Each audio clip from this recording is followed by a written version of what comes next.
राज हमार चलल बाया हमारे ही चली ढेर अइले गइले गुंडा माफिया कतने बाहुबली केहू तो बस के ची नइखे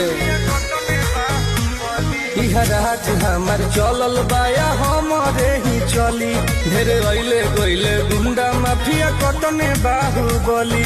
मार के गोली बन कदम बोली हरदम ला सुता दे माहौल जवन बदली ओहके दुनिया से उठा दे माहौल जवन बदली ओहके दुनिया से उठा दे